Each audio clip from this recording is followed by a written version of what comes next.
Tenía los papeles del divorcio en la guantera de mi auto la noche que todo cambió.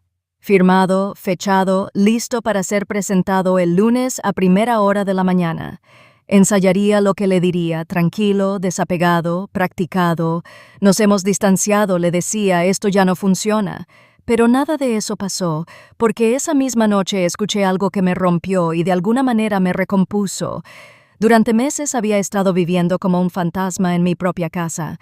Mi esposa Leila y yo apenas hablábamos, a menos que se tratara de facturas o recados. Nuestras cenas se habían convertido en rituales tranquilos e incómodos. Dos desconocidos compartían la misma mesa por costumbre. Las risas, las bromas internas, los toques que solían ocurrir tan naturalmente, todo desapareció. Todo empezó después de que perdí mi trabajo el año pasado, 20 años en la misma empresa, y de repente me quedé sin trabajo. Me dije a mí mismo que era solo una mala racha, que me recuperaría, pero las semanas se convirtieron en meses y pude sentir que su paciencia se agotaba. Ella no lo dijo abiertamente, pero sus ojos sí, la decepción, la frustración. Luego vinieron los mensajes de texto nocturnos, las repentinas carcajadas en su teléfono, el nuevo perfume, las duchas más largas. No era estúpido, sabía lo que normalmente significaban esas cosas. Aún así, no la enfrenté. Todavía no. Necesitaba pruebas, o tal vez solo necesitaba coraje. Entonces comencé a prestar atención. Revisé su teléfono una vez, solo una vez, mientras ella dormía. No hubo mensajes, nada incriminatorio, pero borró su frío historial. Eso me dijo suficiente. Fue entonces cuando tomé una decisión. Divorcio. Tranquilo. Limpio. Ninguna escena. No quería venganza, solo quería recuperar mi dignidad. 2 noches antes de que yo planeara irme, ella me dijo que saldría con sus amigos. Solo cena y bebidas, dijo, apenas levantando la vista del espejo. Asentí, fingiendo que no me importaba. Pero después de que ella se fue, algo en mí se retorció, una mezcla de ira y curiosidad. Agarré mi chaqueta y conduje hasta el restaurante que mencionó. Estacioné al otro lado de la calle y me dije que vería con quién estaba realmente. A través de la ventana la vi sentada con 3 de sus viejos amigos de la universidad, riendo, animada, sin ningún hombre a la vista. Por un segundo, realmente me sentí aliviado. Quizás me había equivocado. Quizás mis inseguridades me habían vuelto paranoica. Entonces vi a una de sus amigas inclinarse y decir algo que hizo que la expresión de Leila cambiara. Sus hombros se tensaron, su sonrisa vaciló. Y entonces, que Dios me ayude, vi lágrimas. Ella estaba llorando. Fue entonces cuando hice algo estúpido. Salí del auto, caminé hacia un lado del restaurante y me paré cerca de la ventana abierta donde estaban sentados. La música estaba alta, pero podía distinguir su voz. Ya no es el mismo, decía. Apenas habla. Simplemente se sienta ahí, como si estuviera en otro lugar. Su amiga preguntó suavemente, ¿todavía lo amas? Leila vaciló. Luego dijo la palabra que casi me destroza. No lo sé, pero recuerdo por qué me enamoré de él, y eso es lo que me está matando. Dejé de respirar. Ella prosiguió con la voz temblorosa. Él piensa que no me doy cuenta, pero veo lo perdido que parece. Ya no se ríe como antes, ni siquiera discute. Es como si se hubiera rendido consigo mismo y tal vez con nosotros. Sé que he estado distante, pero no es porque dejé de amarlo. Es porque ya no sé cómo llegar a él.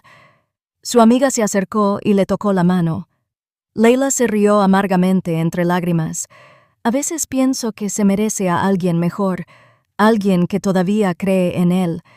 Pero luego recuerdo cómo solía mirarme como si fuera suficiente, y solo quiero eso de vuelta. Sentí que algo dentro de mí se abría. Vergüenza, culpa, confusión, todo enredado. Estaba tan convencido de que me estaba engañando, tan dispuesto a alejarme, que nunca me detuve a preguntar si tal vez ella también estaba sufriendo. Me deslicé de nuevo en mi coche antes de que ella me viera. Me senté allí durante casi una hora, mirando el volante. Los papeles de divorcio en el asiento del pasajero de repente parecieron ridículos, como una nota de rendición que había escrito por orgullo, no por la verdad. Cuando llegó a casa esa noche, me encontró en la cocina, preparando té. Ella pareció sorprendida.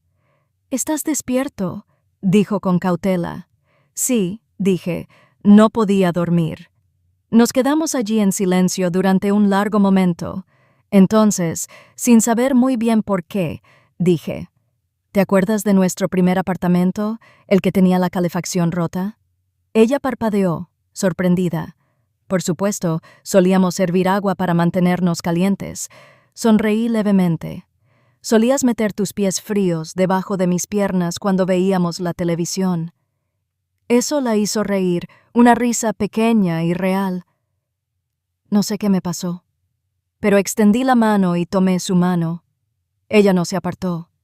Sus dedos se sintieron tensos al principio, luego suaves, familiares.